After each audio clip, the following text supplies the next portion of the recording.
শোবার ঘরে লুকিয়েছিল বিষধর সাপ। কেউ ঘুণাক্ষরেও টের পায়নি যে ঘরের মধ্যে সাপ আছে। প্রতিদিনের মতো তৃতীয় শ্রেণীতে পড়ুয়া ছোট্ট ছেলে সোয়াদ হোসেনকে নিয়ে ঘুমিয়ে পড়েন বাবা মা।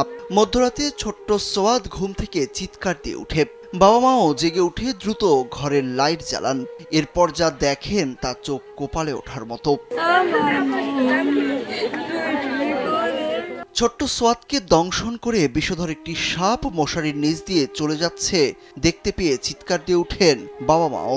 সাপটিকে আর না খুঁজে দ্রুত ছেলেকে নিয়ে স্থানীয় এক ওঝার কাছে দৌড় দেন বাবা। ওঝা সুনীলের কাছে প্রায় ৩ ঘন্টা ধরে চলে ঝাড়ফুঁক, কিন্তু কোনো উন্নতি বুঝতে পারছিলেন না বাবা মা। এরই মধ্যে শিশু সোয়াদ অজ্ঞান হয়ে পড়ে। অচেতন অবস্থাতেই নেওয়া হয় ফরিদপুর মেডিকেল কলেজ হাসপাতালে, কিন্তু ততক্ষণে বড্ড দেরি হয়ে গেছে। চিকিৎসকরা অ্যান্টিভেনম দিলেও আর বাঁচানো যায়নি শিশুটিকে।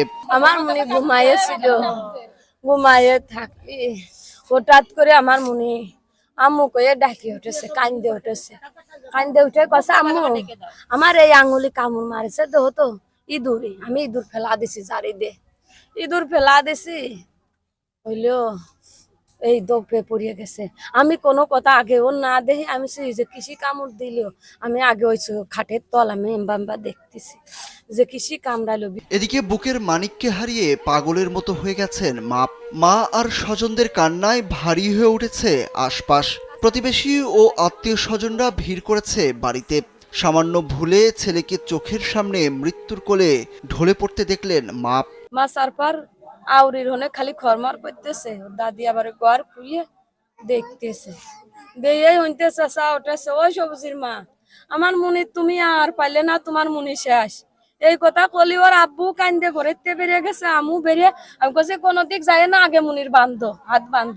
স্বজনরা জানান শৈলকুপা হাসপাতালে অ্যান্টিভেনম নেই ভেবে ওঝার কাছে নিয়ে যান তারা, আর এতেই সর্বনাশ হয়েছে।